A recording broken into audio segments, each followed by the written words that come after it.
सेहत सुविधाओं को लेकर अक्सर लोगों की शिकायत रहती है कि सरहदी क्षेत्र में कोई डॉक्टर या अन्य विशेषज्ञ सेवाएं प्रदान करने के लिए तैयार नहीं होता। ऐसी ही शिकायत फाजिल्का के डिस्ट्रिक्ट हॉस्पिटल में रेडियोलॉजिस्ट की सेवाओं को लेकर भी थी, लेकिन इस शिकायत को फाजिल्का के ही एक बेटे डॉक्टर क्षितिज धूड़िया ने दूर कर दिया है। फाजिल्का के प्रतिष्ठित धूड़िया परिवार से पूर्व मार्केट कमेटी चेयरमैन कंवल धूड़िया और महिला रोग विशेषज्ञ डॉक्टर रेणु धूड़िया के पुत्र डॉक्टर क्षितिज ने फाजिल्का में बतौर प्रथम रेडियोलॉजिस्ट कार्यभार संभाला है। यह प्रभार उन्होंने कॉन्ट्रैक्ट बेस पर लिया है, जबकि आधा समय वह अपने अस्पताल नवजीवन हॉस्पिटल में सेवाएं प्रदान करेंगे, जहां आधुनिक अल्ट्रासाउंड स्कैन मशीन उपलब्ध करवाई गई है। डॉक्टर क्षितिज की क्या स्पेशलिटी है और फाजिल्का में सीटी स्कैन मशीन मुहैया करवाने की उनकी भावी योजना क्या है, आइए सुनाते हैं उनके विचार।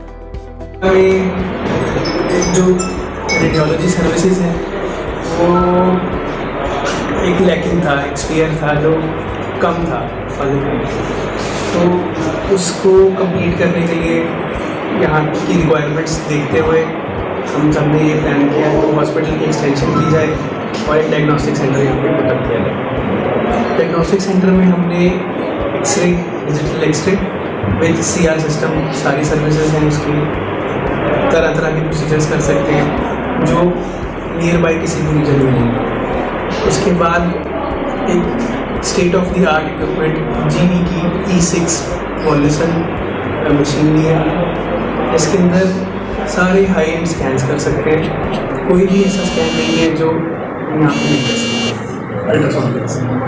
अल्ट्रासाउंड में मेन दो चीज़ें हैं, एक इक्विपमेंट अच्छा होना चाहिए, सेकंड करने वाली कैपेबिलिटी। इक्विपमेंट तो अच्छा है, करने वाली कैपेबिलिटी आप बताएंगे सर ऐसा है।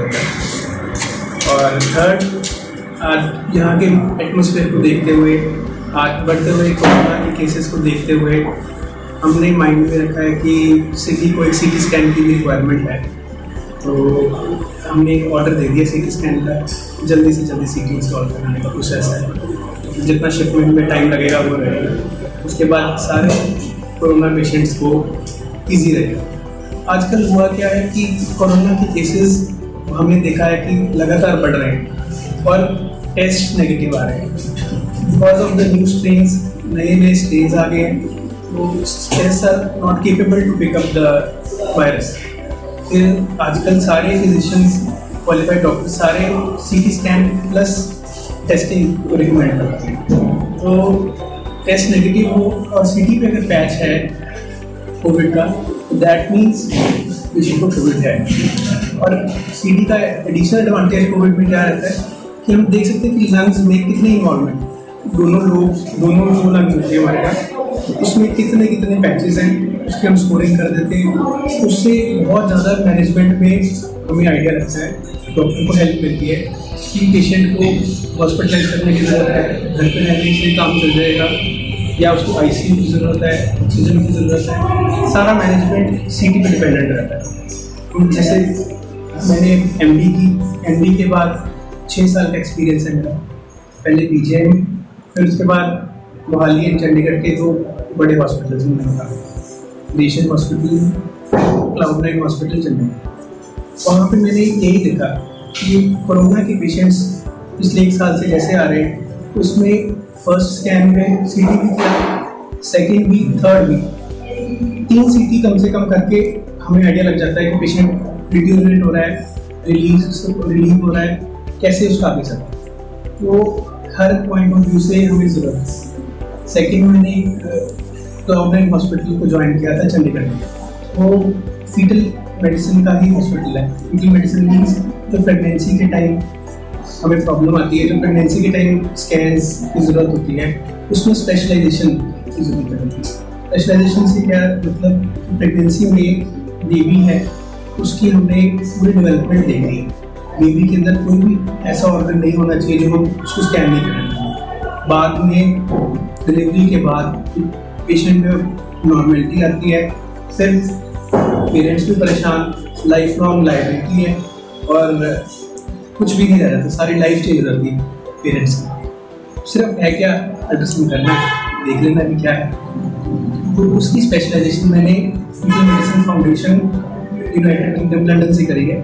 उसका ऑनलाइन कोर्स किया, उसके एग्ज़ाम दिया, क्लियर किया और 3 साल से उसी को प्रैक्टिस करते हैं। और अपने रीजन में फीटल मेडिसिन किसी ने नहीं की, फीटल इमेजिंग मैं बड़े अच्छे से कर सकता हूँ, कोई प्रॉब्लम नहीं है। हमने स्कैन्स में मैंने एक चीज़ में और स्पेशलाइजेशन की है, फीटल इकोकार्डियोग्राफी। उसमें क्या है, जो बच्चा नवजात शिशु जो पैदा हो रहा है, अभी चल रहा है, 18, 19, 20 हफ्ते पे हम उसके हार्ट की भी जांच कर सकते हैं। और सारे ऐसे हमने देखे केसेस जिसमें मतलब 5 आउट ऑफ 1000 केसेस में ऐसा है कि बेबी के पैदा होते ही नीला हो गया, प्रॉब्लम आ गई, एक्सपायर हो गया। पर हमारे यहाँ पे तो बहुत कॉमन है, बिकॉज यहाँ पे टेस्टिंग नहीं है। तो उस चीज़ बेसिकली प्रॉब्लम क्या होती है कि बेबी के हार्ट में कोई प्रॉब्लम है, तो उसको देखना, उसको स्कैन करना और उसके आगे मैनेज करना। उसको हमने ड्यूरिंग प्रेगनेंसी ही उसे मैनेज कर सकते हैं। अगर बहुत ज़्यादा प्रॉब्लम है तो अबॉर्शन कर सकते हैं एकदम, और माइनर प्रॉब्लम है तो उसकी डिलीवरी ऐसी जगह पर प्लान करी जाए, साथ ही साथ उसकी सर्जरी हो जाए और उसका लाइफस्टाइल और इम्प्रूव हो जाए, मतलब बेबी की लाइफ को रिस्क पे नहीं जाए। तो ये सारी चीज़ों में स्पेशलाइजेशन है, तो इसको हम आगे कैसे करना है, सारे आपको बुलाया, आपसे गाइडेंस लेंगे कि आगे करना चीज़ कैसे मैनेज करना। आपकी तरफ से कुछ क्वेश्चन है? आपका अपना संस्थान तो है, हॉस्पिटल है, इसके अलावा आप गवर्नमेंट हॉस्पिटल में भी सेवाएं दे रहे हैं? जी सर, मैंने जब से यहाँ पे आया, अपने यहाँ पे स्टार्ट करने से पहले सिविल हॉस्पिटल जाना, मुझे पेरेंट्स की तरफ से यही था कि हमने मोबिलिटी वाले पेशेंट्स को तो चलो करना ही करना है, जो पेशेंट्स नॉर्मल फूडिंग है, जो पुअर पेशेंट्स हैं, सबसे पहले उनका ध्यान है। मैंने यहाँ पे स्टार्ट करने से 1-1.5 महीना पहले वहाँ पे स्टार्ट किया, जनवरी एंड फरवरी से स्टार्ट किया, और दिन के कम से कम 2 घंटे तो रहेंगे, और हर तीसरे हफ्ते 4 घंटे वहाँ मिलता, 11 से 1 से। जो आपकी स्पेशलिस्टी है उसका लाभ यानी कि जो सरकारी हॉस्पिटल के जो मरीज हैं उनको भी मिल रहा है? बिल्कुल सर, बिल्कुल। उनका सबको वहाँ पे पता है, 11 से 1 बजे तक आके कम से कम रोज के 10-15 पेशेंट्स आते ही आते हैं, सारे आते हैं, बिल्कुल नॉर्मली फीस पे अपना स्कैन करते हैं, कंप्लीट स्कैन कराते हैं, और देयर हैप्पी। जैसा कि आपने बताया हार्ट की भी आप चेकअप कर लेते हैं, तो इस टाइप के पेशेंट हैं यहाँ पर? बिल्कुल सर, बिल्कुल, बहुत ज़्यादा पेशेंट्स हैं ऐसे, हमें पता ही नहीं चलता। बिल्कुल नॉर्मल पर्सन है, उसके अंदर बेबी के अंदर प्रॉब्लम होगी हार्ट में, उनको कुछ भी फील नहीं होगा, अंदर प्रॉब्लम होती है, तो हमें इसको स्कैन करके क्लियर करना ही करना है। तो अब से पहले क्या व्यवस्था थी? ये चलो ये स्पेशलिस्टी आपकी भी, हार्ट पेशेंट भी अगर हार्ट की प्रॉब्लम है बच्चे को, वो भी आप चेक कर लेते, लेकिन उससे पहले रेडियोलॉजिस्ट नहीं थे, तो जांच की भी व्यवस्था नहीं थी। अब जांच के साथ साथ आपकी जो स्पेशलिस्टी है वो भी मिल रही है? जी सर, पहले सर यहाँ से पेशेंट्स को बाहर भेजा जाता, मुक्तसर, बठिंडा, गंगानगर, बोर्ड में कहता हूँ, बोर्ड भी, बट ये 3 जगह तो जाते हैं। अब वो सारा कुछ करने की ज़रूरत नहीं है, हम सारा कुछ अपने शहर में यहीं पर ही पेश कर सकते हैं। Doctor, does any unprescribed scan cause any damage or any injury to the infant in the womb, like stent or any mental disorder? Sir, ultrasound is, you have to understand, ultrasound is just sound waves. सिर्फ उसकी frequency ज़्यादा है, ultrasonic sound, तो हम बोल रहे हैं उससे बेबी को हार्म नहीं है, अल्ट्रासाउंड से कोई हार्म नहीं, कोई प्रॉब्लम नहीं है। ये बहुत बड़ा मिथ है, साउंड वेव अल्ट्रासाउंड से हार्म हो जाता है, ज़्यादा स्कैन नहीं करने से, बिल्कुल भी ऐसा नहीं। हाँ, हमारी टेक्स्ट बुक्स जरूर कहती हैं कि बिल्कुल अर्ली प्रेगनेंसी जो 5 या 6 हफ्ते हैं, उसमें हमें एक डॉक्टर होता है, डॉक्टर नहीं करना, उससे it may cause heating effect of the baby, but उसके अलावा बाकी सारी प्रेगनेंसी में जितने मर्जी स्कैन करें, कोई भी किसी तरह की कोई हमें एक फैसिलिटी अवेलेबल है अल्ट्रासाउंड, हमें जितना ज़्यादा इसका यूज़ करेंगे उतना अच्छा। दौरान डॉपलर कब होना चाहिए और स्कैन कब होना चाहिए और किस तरह के डॉपलर्स होने चाहिए? सर, प्रेगनेंसी में डिफरेंट टाइम है, depending upon the patient scan होना चाहिए वैसे तो, बट फर्स्ट स्कैन सबसे पहले 6 से 8 हफ्ते में हो जाना चाहिए, जिससे हमें पता चल जाएगा कि प्रेगनेंसी यूट्रस के अंदर है या यूट्रस के बाहर बाई मिस्टेक टॉपिक प्रेगनेंसी जिसे हम कह रहे थे वो हो गई है। तो अगर एक टॉपिक है तो हमें उसको ट्रीट करके रिमूव करना है। फर्स्ट स्कैन हो गया 6 to 8 वीक्स, सेकेंड स्कैन हो गया 12 से 14 हफ्ते। 12 से 14 हफ्ते का स्कैन बहुत लोग मिस कर जाते हैं, बट ये स्कैन ऐसा स्कैन है जिसमें सबसे जल्दी एबनॉर्मलिटीज पिक होने के चांस हैं। बेबी स्मॉल है, ऑलमोस्ट 6 to 7 सेंटीमीटर्स लॉन्ग है। उसी में ही हमने देख लेना है कि उसके हैंड्स डेवलप्ड हैं, उसका फेस डेवलप्ड है, उसके नेक के पीछे स्वेलिंग तो नहीं है, हार्ट में कोई प्रॉब्लम नहीं आ रही है इस टाइम तक, बाकी सारे बॉडी पार्ट्स बने हुए हैं। अगर हमने वो स्कैन मिस कर दिया तो उसके बाद हमें नेक्स्ट स्कैनिंग का मौका 18 से 20 हफ्ते में मिलेगा। और उसके बाद मदर की ने बेबी को 4 मंथ 5 महीने अपने साथ रख दिया, फिर कोई अबनॉर्मेलिटी आ रही है, फिर हम उसकी मैनेजमेंट करें। साइकोलॉजिकल बहुत इम्पैक्ट है, मदर की हेल्थ के ऊपर एडवर्स इफेक्ट्स होते हैं। तो एक स्कैन 12 से 14 हफ्ते तो मस्त, इसको हम कहते हैं NT-NP स्कैन। इसमें हम बेबी की नेक के पीछे थिकनेस देखते हैं और नोज नेजल बोन देखते हैं, नोज की बोन डेवलप है। अगर नहीं डेवलप्ड है तो देर आर 1 in 13 चांसेस कि बेबी को डाउन सिंड्रोम हो सकता है। तो सबसे ज़्यादा रिस्की है, बेबी मेंटली नॉर्मल हो सकता है, मेंटली रिटार्डेड रहेगा, उसके फेशियल फीचर्स ठीक नहीं रहेंगे, तो it may cause burden on the family also. वो एक तो हो गया सेकंड स्कैन NT-NP स्कैन। फिर उसके बाद आ गया 18 से 22 वीक्स तक लेवल 2 स्कैन, जो सारे आजकल करवाते हैं, बट यहाँ पे फैसिलिटी पहले नहीं थी, अब हमने वो प्रोवाइड की। लेवल 2 स्कैन में बेबी की go through every organ, brain, heart, hands, feet, abdomen, सारा कुछ देखते हैं। उसके अंदर हम डॉक्टर भी देखते हैं, बेबी को ब्लड सप्लाई हो रही है, यूट्रस को ब्लड सप्लाई हो रही है जहाँ बेबी डेवलप हो रहा है। इससे नेक्स्ट स्कैन एक ऑप्शनल स्कैन है 26 to 28 वीक्स, जो फूडिंग होते हैं वो कर लेते हैं, जो नहीं फूडिंग है उसको ओमिट कर सकते हैं। बेबी की ग्रोथ पूरी हो रही है उस टाइम तक, बेबी कहीं पता ही नहीं चलता कि बेबी की ग्रोथ लैग करने लग पड़ती है, बेबी को न्यूट्रिशन इतना नहीं मिल रहा, पीछे रहने लग पड़ता है। हम उसको मैनेज कर सकते हैं, मेडिसिन से मैनेज कर सकते हैं। अगर उसके बाद बेबी के अराउंड फ्लूइड दिखना, तो फ्लूइड पानी खत्म हो गया और hamper the health of the baby. फिर उसके बाद इससे नेक्स्ट स्कैन हम करते हैं 32 से 36 वीक्स में कभी भी कर सकते हैं। इसमें हम देखते हैं कि बेबी की पोजीशन क्या है, हम उसकी डिलीवरी कैसे प्लान करेंगे, नॉर्मल डिलीवरी प्लान करना चाहेंगे, सिजेरियन करना चाहेंगे, उसको कुछ कितनी देर और वेट करवाएंगे। एक आता है प्रेगनेंसी में डॉक्टर स्कैन, जो हम 28, 32, 36 किसी भी टाइम पे कर सकते हैं। बेबी को ब्लड सप्लाई कैसे है, यूट्रस को ब्लड सप्लाई कैसे है, बेबी की ब्रेन में कैसे सप्लाई आ रही है, तो उम्बिलिकल आर्टरी बेबी को मदर के साथ जोड़ती है, उसके अंदर सप्लाई कैसे आ रही है।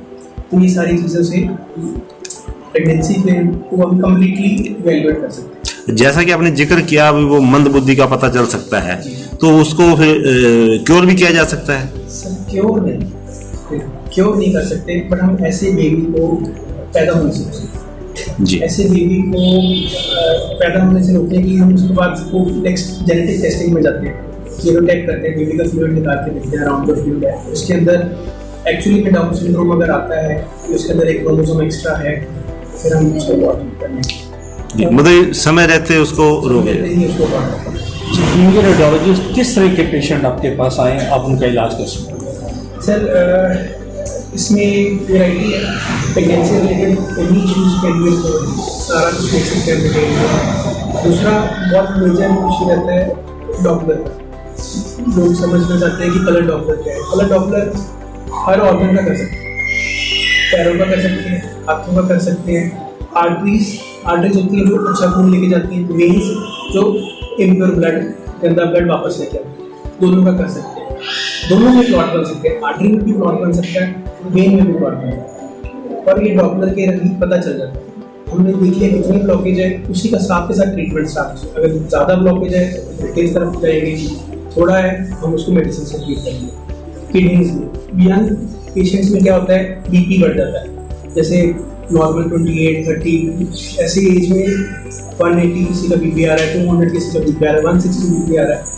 ऐसे केसेस में क्या होता है कि किडनी की जो आर्टरीज की सप्लाई है उसके अंदर नैरोइंग हो जाती है, छोटी हो जाती है, उसके कारण बीपी बढ़ने लग पड़ता है।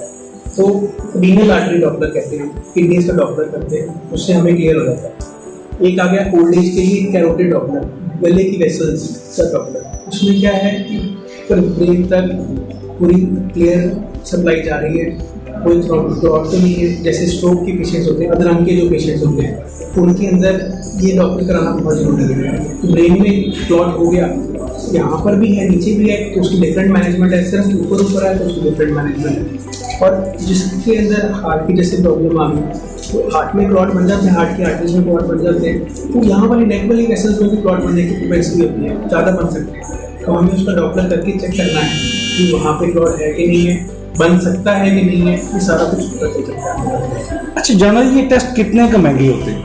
सर टेस्ट डिपेंड करता है कौन बुक कर रहा है, बट हमने यहाँ पे बिल्कुल नॉमिनल प्राइसेस रखे हैं। जो नॉर्मल अफोर्डिंग पर्सन देता है ऑन एन एवरेज अल्ट्रासाउंड 550 में कर लेते हैं, डॉक्टर 1200, इससे ज़्यादा कॉस्टली कुछ भी नहीं। लेवल 2 एक स्पेशल स्कैन है,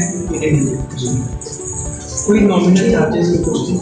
एक सर एक पार्ट हम मिस कर रहे हैं, इसमें फीटल इंटरवेंशन में क्या है, पेशेंट के लिवर में सेस बन गई, पस बन गई, हम उसको इतना बड़ा ऑपरेट करके सारा पेट खोल के उसको बाहर निकालने की जगह एक छोटा सा इंसिजन दे के अल्ट्रासाउंड के गाइडेड एक वायर डाल सकते हैं, जिसके जो पस के अंदर चलेगी, बैग से कनेक्ट कर दिया, सारी पस उसमें ड्रेन हो जाती है। ओवर द टाइम पेशेंट की मैनेजमेंट बहुत ज़्यादा इंप्रूव हो जाती है, इससे बहुत बड़ा ऑपरेशन भी नहीं हुआ और सारी पस भी निकल गई। ऐसे ही केसेस है, चेस्ट में भी इन्फेक्शन होगी, पस इकट्ठी होगी, ड्रेन कर सकते हैं, पानी इकट्ठा हो गया, पेट में पानी इकट्ठा है तो हम ऐसे ड्रेन कर सकते हैं। एक और पार्ट है बायोप्सीज एंड एफिनेसिस।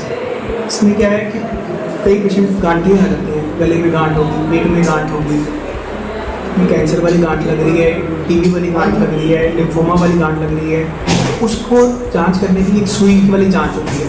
हम उसको अल्ट्रासाउंड के साथ देख के गाइड करके हम चेक कर सकते हैं, एफएनसी ले सकते हैं, उसका सैंपल ले सकते हैं, दूसरा बायोप्सी कर सकते हैं। गन आती है, हम डायरेक्ट करके पहुँच गए वहाँ, एक पीस निकाल सकते हैं, उसका पीस निकाल के हम लैब में चेक कर सकते हैं कि किस तरह की गांठ है, उसी हिसाब से आगे तो हम कम्प्लीटली इंटरवेंशन भी कर सकते हैं, डायग्नोस्टिक पॉइंट ऑफ व्यू से जो हम रेडियोलॉजी करने सारा कुछ